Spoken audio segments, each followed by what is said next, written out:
The air vibrated with a low, menacing rumble. My heart hammered against my ribs, a frantic hummingbird trapped in a cage of bone.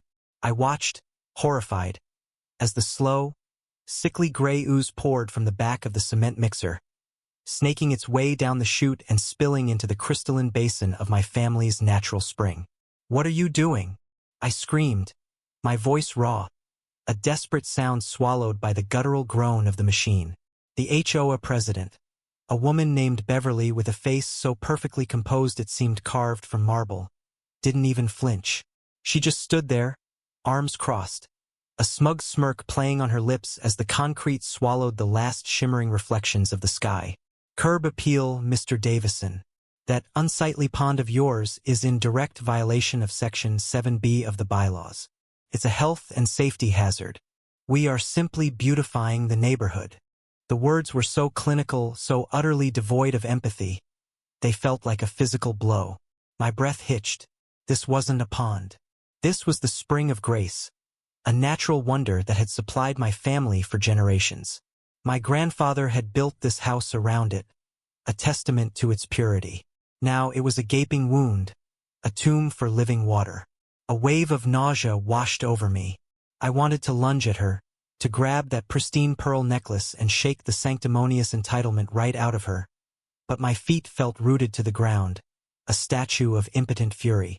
Her son, a lanky young man with a fidgety expression, shifted uncomfortably behind her, his eyes darting from me to his mother, a silent plea for sanity.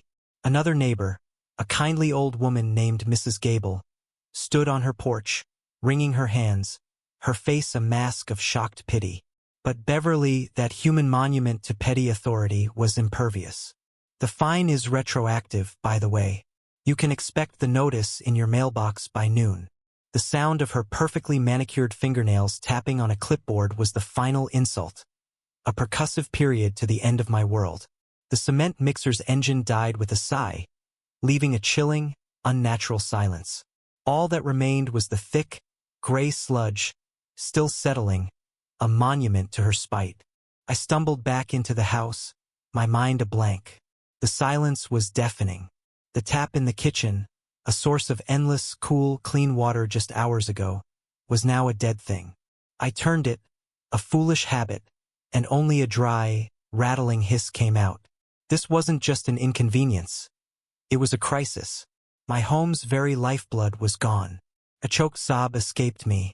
I sank to the floor, leaning against the cold kitchen island, the reality of it all crashing down on me. How could anyone be so malicious, so utterly, completely devoid of a soul? I spent the rest of the day in a daze, a blur of calls to lawyers who offered little hope, and frantic, fruitless searches for a workaround. The spring was the sole source of water for the house. I was completely cut off. The next morning, a different sound woke me. Not the roar of a machine, but the furious, chaotic symphony of car horns and shouting. I rushed outside, and the scene was like a tableau from a dystopian film. Neighbors were gathered at the curb, waving empty water bottles, their faces pale with panic and confusion. A fire truck, sirens blaring, was trying to navigate the crowded street. It was Mrs. Gable, her voice trembling, who explained, "The water pressure. It's gone. There's nothing, not a drop." Another neighbor, a father of 3, held up his phone, showing a picture of his faucet. A pathetic, sputtering drip. My heart lurched, a cold, terrible dread seizing me. Could it be? I ran to the back of my property, a path I knew by heart, and stared at the concrete monolith where my spring had once bubbled. I remembered a conversation with my grandfather years ago. He had told me the spring was part of a larger, ancient underground aquifer, a massive, hidden network that fed more than just our property. "It's a natural gift, son," he'd said, his voice full of reverence. "A blessing from the earth, and a duty to protect it." But how much of the neighborhood did it supply? I had never really considered it. The thought had never crossed my mind.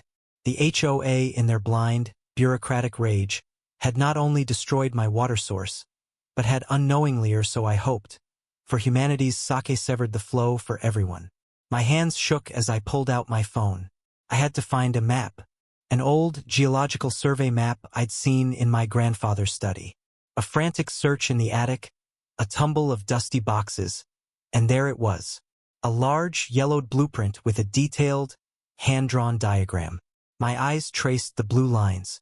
They didn't just stop at my property line. They branched out a delicate vascular system, reaching a dozen other houses. The Davisons, the Lees, the Rodriguez family, even the Petersons 2 blocks over. The spring, the one Beverly had filled with concrete, was the primary outflow point, the main valve for a significant portion of the community's drinking water. A gasp escaped me. I wasn't just a victim. I was the keeper of a secret, one that was now a ticking time bomb for my neighbors. The shock was a potent mix of terror and a slow, simmering righteous fury. My personal fight with Beverly had just become a war for the entire neighborhood's survival. I walked back outside, the map clutched in my hand. The fire chief, a grizzled man named Mike, was talking to Beverly. She was still trying to look composed, but the perfect marble facade was cracking. She was arguing about some kind of maintenance issue, blaming a faulty municipal pipe.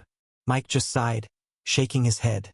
"Ma'am, we've checked every public line for 3 blocks. The only thing that's changed is, well, this." He gestured to the fresh concrete slab. The crowd turned, their eyes boring into me, then to the ugly, gray monument. I took a deep breath. "It's not a municipal issue," I said, my voice cutting through the murmuring crowd. "It's a natural one." My words hung in the air, a shocking pronouncement. I unfolded the map, holding it up for everyone to see. "This is the spring of grace, my family's spring. My grandfather told me it was part of a larger network. I just found the old maps." A collective intake of breath. The murmur turned into a low hum of disbelief, then recognition. Mrs. Gable gasped, her hand flying to her mouth. That's why our water is so good. It's from the spring." The father of 3 looked at me, then at Beverly, a flicker of something terrible and new in his eyes. A man from the Rodriguez family, his face etched with worry, stepped forward. "So you mean to say that because the HOA president filled your spring with cement, we don't have any water?" The question was a low, dangerous accusation. Beverly's eyes widened, the smugness completely gone, replaced by a flash of genuine, unadulterated fear. She stammered, a pathetic, broken sound. That's not possible. It's a violation. It's just his private property." "It was," I said, my voice hardening. "And now it's a violation of every single one of our rights to clean water. Look," I pointed to the lines on the map. "This line goes to the Lees, this one to the Davisons, and this 1 inch," I pointed to a branching line that snaked away. "This one supplies a secondary line that leads directly to your home, Beverly." The color drained from her face. Her son, her lanky, nervous son, let out a sharp, audible gasp. "Mom," he whispered. He knew. He had always known. Beverly looked at him, then at the mob of her now parched, furious neighbors. Her carefully constructed world was crumbling around her. The confrontation was swift, brutal, and completely one-sided. I didn't have to do much. The neighbors, faced with the terrifying reality of no water, did it for me. They descended on Beverly, not with fists, but with a torrent of angry, desperate questions. "Why? Why would you do this? My baby needs water. My garden is dying. This is a disgrace." Beverly tried to back away, her composure completely shattered. The perfect marble face was now a mask of frantic, sweating terror. She stammered about property values and unsightly ponds, but the words were hollow, meaningless. The HOA bylaws she had brandished like a sword were now just a pathetic shield against a storm of her own making. Her son, bless his heart, stepped forward. She didn't know," he said, his voice quiet. He looked at me, a silent apology in his eyes. She just wanted to teach him a lesson about following the rules. But it was too late.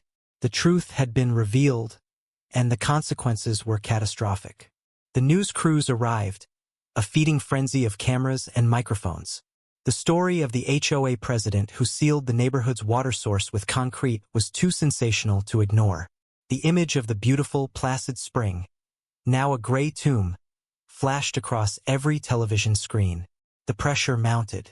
The lawsuits started coming in not just from me, but from every single family affected. Beverly's reign was over, not with a whisper, but with a deafening roar of public condemnation. The HOA dissolved, its bylaws and petty regulations a joke in the face of a community that had been brought to its knees by one woman's hubris. The legal battle was long and messy, but the outcome was never in doubt. Beverly was forced to pay for the removal of the concrete, a costly, painstakingly delicate process, and a significant amount in damages. Her son, who had quietly worked with us behind the scenes to help us find a solution, moved out. He couldn't bear to live in a house built on such a foundation of arrogance and cruelty. The spring slowly began to recover. The concrete had to be chipped away, and the water had to be tested, but eventually, the clear, pure water returned, a promise of life fulfilled. The first time I turned the tap and heard the familiar, gurgling rush of water, I cried, not from sadness, but from a profound sense of relief and a renewed belief in the resilience of nature and the power of a united community. The spring became more than just a water source. It became a symbol of resilience, of a community that had stood up to petty tyranny and won. The neighbors came together, creating a new, informal co-op to ensure its protection. There were no more bylaws or fines, just a shared understanding and a commitment to protecting this vital, life-giving resource. It wasn't about winning, not really.